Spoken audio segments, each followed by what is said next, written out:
Boa noite a todos os nossos amigos ouvintes do vlog do Conde Lupe Villanueva. Desde já, eu agradeço as inúmeras doações que recebo e continue me ajudando nesta empreitada para a gravação de novos conteúdos e inscreva-se neste canal. Nós fomos deparados com uma manobra judicial inédita no TSE que cassou o então deputado federal Deltan Dallagnol. Qual é a conclusão que podemos extrair disso? Já há muito tempo que o judiciário age de uma forma arbitrária e praticamente ignora qualquer legislação que seja limitante, digamos assim, de suas próprias ações. Hoje em dia nós percebemos tanto do STF como até mesmo do TSE, nós podemos falar inclusive da campanha eleitoral de 2022 da Presidência da República, que houve algumas ações que poderíamos dizer no mínimo suspeitas do TSE no que diz respeito à tentativa de beneficiar um candidato em detrimento de outro.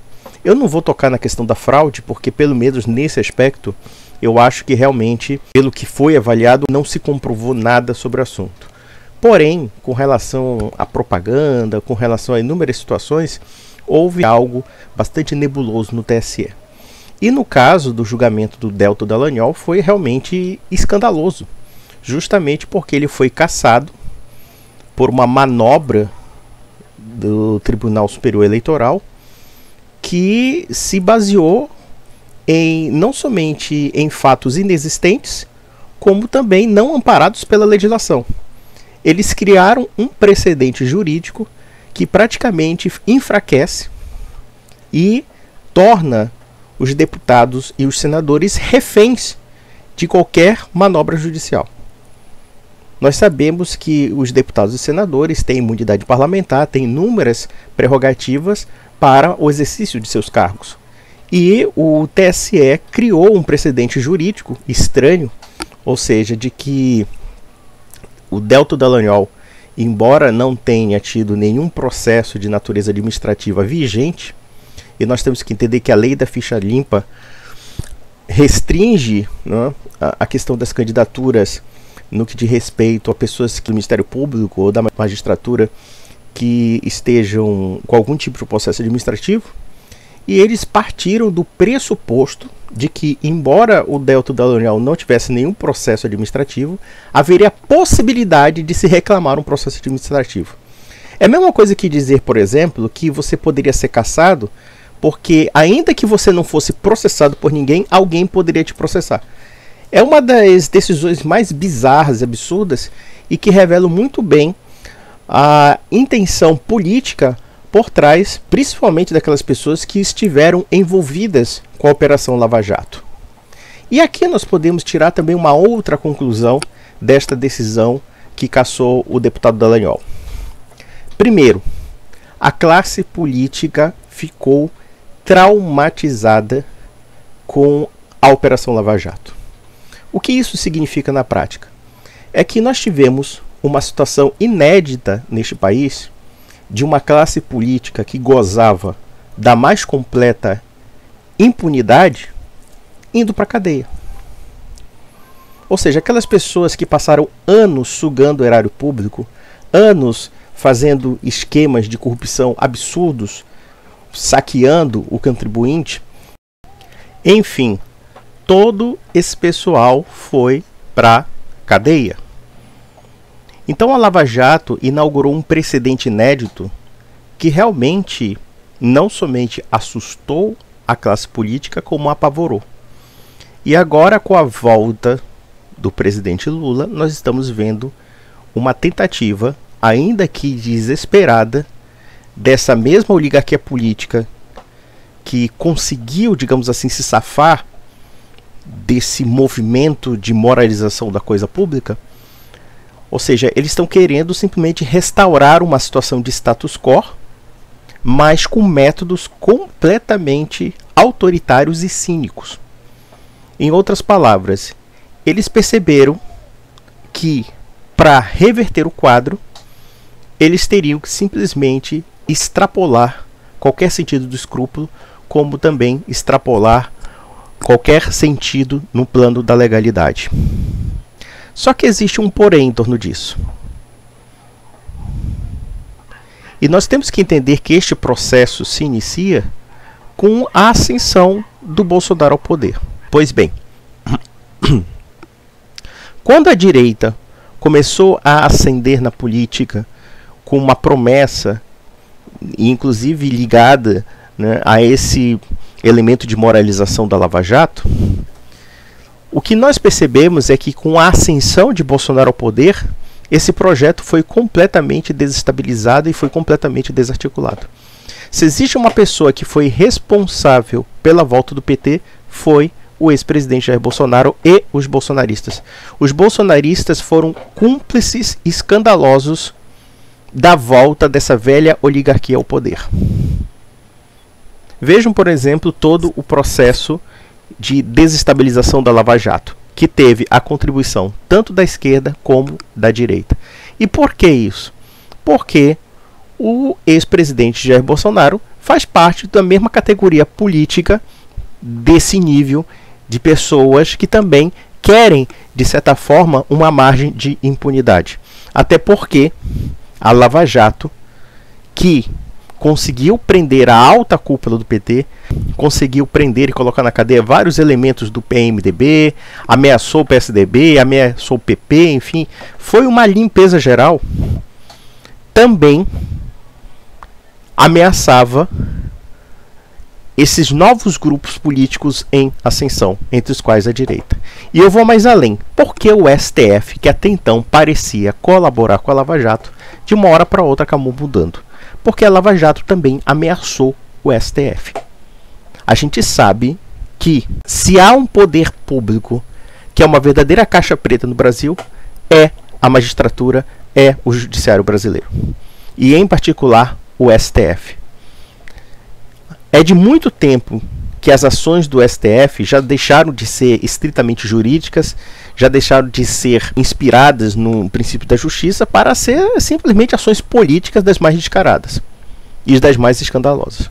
Nós temos aqui, na verdade, a classe política conjuntamente conspirando contra esse processo de moralização. Mesmo aquelas pessoas que pegaram essa bandeira da moralização do Estado brasileiro, dentre os quais a família Bolsonaro, que foi, de longe, os indivíduos que mais contribuíram para a destruição da Lava Jato. Talvez até mais do que o PT. Porque vamos avaliar uma coisa. Em 2019 e 2020, o Bolsonaro não teve oposição.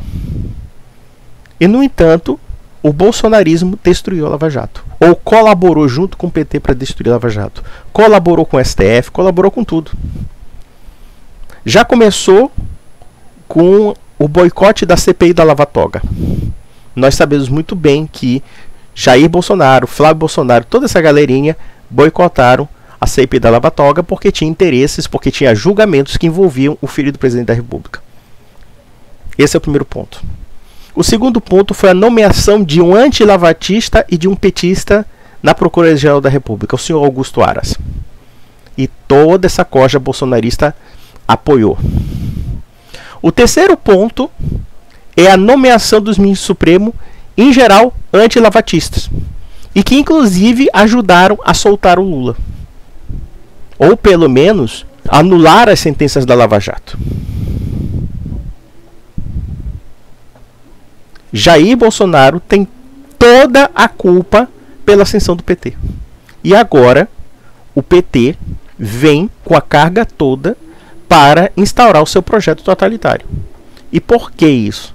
Porque eles sabem muito bem que existem certas forças sociais em nosso país que não estão esmorecidas apesar de tudo. E essas forças atuam principalmente na internet, já que a mass media, a grande imprensa, Globo, UOL, todo esse pessoal recebe benefícios governamentais, e em particular agora com a chamada legislação da fake news. Então, o fato que revela todas essas ações, tanto do PT, e não somente do PT, mas num conluio com os bolsonaristas, porque é um conluio bem sutil. Eles podem brigar alguns pontos, fazer uma ensinação, mas na prática eles votam conjuntamente. É a classe política contra o povo. Basicamente isso. E Deltan Dallagnol foi punido justamente porque quando ele era procurador, brigou com essa classe política. Eu poderia, inclusive, pegar um outro ponto sobre o fato de tanto Dallagnol como o Sérgio Moro, o senador agora, né, juiz de direito que julgou e condenou o ex-presidente Lula e muitos outros, né, serem parlamentares, serem políticos. Eu penso que também, até certo ponto, essa guinada dos membros da Lava Jato para a política, como o Moro, o Dallagnol, me pareceu uma tremenda de uma burrice. E é por uma questão bastante simples. Por quê? Porque o Moro e o Dallagnol simplesmente achavam que iam mudar a política dentro da própria estrutura política que eles combateram. Convenhamos, eu acho que foi um ato de burrice tremenda. Você vai entrar no meio cuja estrutura está corrompida, cuja estrutura é difícil de mudar por dentro. Então era muito mais vantajoso que tanto Sérgio Moro como o Deltan Dallagnol permanecessem nos seus cargos, porque eles não se deram conta de que, como promotor ou procurador ou como juiz de direito, eles não são governo, como no caso do Sérgio Moro, que trocou um cargo estável, um cargo super protegido de praticamente 22 anos de magistratura, para virar um cargo nomeado de ministro da Justiça. Ou então o Deltan Dallagnol, que agora virou deputado federal e foi cassado. Seria muito difícil, por exemplo, o Deltan Dallagnol ser atingido como procurador. Ele se tornou um alvo fácil como político. Então eu penso que é o seguinte, os agentes da Lava Jato não se deram conta de que eles tiveram a oportunidade de moralizar a política porque eles não estavam dentro dela. Porque eles eram uma outra força institucional que felizmente estava fazendo um trabalho bom e que não estava totalmente corrompida. Então quer dizer, no meu entender, a inserção de Moro e de Dallagnol para a política foi uma tremenda de uma burrice. Prejudicou profundamente a Lava Jato também, porque eles tornaram a Operação Lava Jato vulnerável, já que eles eram pessoas extremamente visadas. Então nós percebemos que o Brasil acabou caindo numa situação muito complicada, primeiro porque o Brasil foi traído. Foi traído pela classe política, foi traído pelo Bolsonaro, e depois agora votaram no Lula acreditando. Olha a cabeça desse pessoal eleitor do Lula, que estava com ódio do Bolsonaro. Acreditaram piamente que o Lula que viria ao poder seria o Lula de 2002. Quando na verdade nós estamos vendo um Lula cheio de ressentimento, um PT cheio de ressentimento, e que numa tacada só já queria destruir a liberdade de imprensa, já queria perseguir opositores políticos, como é o caso da manobra do TSE.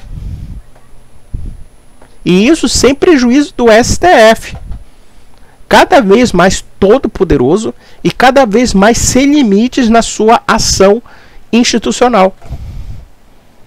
Então nós estamos numa situação muitíssimo complicada. Só que existe um porém. Ainda que essa classe política esteja chutando a barraca, esquematizando contra a população, seja através de medidas legislativas opressivas e arbitrárias, seja através de maquinações judiciais, no entanto, eu penso que o Brasil hoje é um barril de pólvora. O que falta talvez é um gatilho para que a população comece a ficar mais furiosa. E como eu posso dissertar sobre isso? Vejam as manifestações que ocorreram depois das eleições. Com todos os aspectos de engodo, de manipulação que os bolsonaristas fizeram, que foi uma tremenda canalice contra essa gente, e que na verdade até mesmo serviu para arrefecer os ânimos, uma vez que se empregou uma força em algo que não tinha nem menor eficácia, e inclusive por métodos errôneos, como um golpe de Estado e etc. E o Bolsonaro fez isso justamente rifando essas pessoas para que tivesse algum tipo de imunidade, porque ele estava com medo de ser preso, ele é um baita de um covarde. No entanto, ainda que nós possamos ver esses laivos de aborrecimento populares, ainda que direcionados por um caminho errôneo, só que essas pessoas não estão completamente adormecidas. A informação corre solta na internet, corre solta no Zap, corre solta em todo lugar. As pessoas, elas não são mais aquelas de 2002. Elas não são aquelas pessoas ignorantes que viam a Rede Globo, que viam, sei lá, a Record, a SBT e etc. Não. Elas têm novas fontes de informação. E eu vou dizer uma coisa para vocês. Do jeito que nós percebemos um governo vingativo, um governo que está com sanha de desforra, eu não duvido que, se esse pessoal conseguiu anular a Lava Jato, se esse pessoal conseguiu caçar um deputado federal que, de alguma forma, com todos os defeitos que ele tem como político, com todos os defeitos das decisões políticas dele, fez algo que beneficiou o país, que foi colocar uma camarilha inteira na cadeia. No entanto, eu não duvido que, se eles anularam a Lava Jato, pode ter certeza de uma coisa: eu não duvido que eles possam chegar ao cúmulo de obrigar o Estado brasileiro a devolver o dinheiro roubado por essa quadrilha. Nós teremos uma situação inédita na história do Brasil: o ladrão sendo beneficiado pelo roubo. Eu não duvido de nada. Eu não me espantaria se isso acontecesse. E muitas pessoas vão falar aqui, comentar, se houve uma atitude tendenciosa do Sérgio Moro, ou do Deltan Dallagnol, ou eles tinham algum nível de intimidade. Vejam que as ações do Supremo se basearam em provas ilegais e ilegítimas. Provas que, se esse país fosse decente, não seriam aceitas de jeito nenhum. Nem mesmo para beneficiar o réu. Porque provavelmente, os mecanismos pelos quais foram produzidos as provas são criminosos. E vamos fazer uma análise sobre provas. O que pesa mais? Interceptações de WhatsApp, de celular, que poderiam ter sido adulteradas, poderiam ter sido manipuladas, ou então provas robustas que foram consideradas não somente pela primeira instância, pela segunda instância e até mesmo pelo STF. Ou seja, um procedimento de 7 anos, mais ou menos, ou de 8 anos de investigação, foi jogado na lata do lixo por conta de uma canetada do Supremo. É evidente que houve algum tipo de maquinação política. Algumas outras pessoas poderiam dizer da intimidade de Deltan Dallagnol e Sérgio Moro, e que isso poderia ter prejudicado o julgamento ou então as decisões do Sérgio Moro. Só que existe um problema em torno disso. E aqui revela a hipocrisia do judiciário, pelo menos do STF. Alguém vai dizer, por exemplo, que promotores, juízes e advogados não se conhecem no ambiente de trabalho? Muitos promotores, muitos procuradores conhecem os juízes, conhecem os advogados de defesa. E muitas vezes eles interagem entre si. Resta saber se essa interação prejudicou a decisão do processo. E a resposta é não. O que é mais assim patético, muitas vezes, na argumentação da suspeição de Sérgio Moro, é que muitos dos ministros do Supremo que julgaram o Sérgio Moro foram indicados pelo Lula, foram indicados pela Dilma. Alguém vai dizer, por exemplo, que essas indicações não poderiam colocar em suspeição o próprio Supremo Tribunal Federal? A resposta é sim. Mas ninguém questiona isso. A pancada pesa para o lado mais fraco. Para aqueles que, na verdade, fizeram um bom trabalho, apesar de tudo. Podemos questionar algumas questões da Lava Jato, alguns excessos aparentes? Talvez. Só que neste país, onde pobre, onde gente que não tem dinheiro para pagar o advogado vai para a cadeia mesmo e nenhum juiz de direito fica pensando em garantismo legal, na verdade, nós percebemos nessas argumentações a hipocrisia de uma elite que se lambuzou, sacaneou a população, roubou bilhões do contribuinte e que agora se acha numa espécie de perseguição ou de arbitrariedade. Por quê? Porque esse pessoal nunca foi punido. É só por isso. Porque durante 7 anos ninguém questionou a ilegalidade da Lava Jato e de repente, uma hora para outra, eles tiraram o gênio da lâmpada e pronto, a Lava Jato não presta. Para! Nós estamos vendo a classe política contra o povo. A classe política que quer tiranizar o povo como tiranizava antes. Em que todo mundo sabia que roubava, mas não tinha nada o que fazer. E pela primeira vez nós vemos uma ação concreta que fez alguma coisa, que colocou toda essa camarilha na cadeia, inclusive do PT.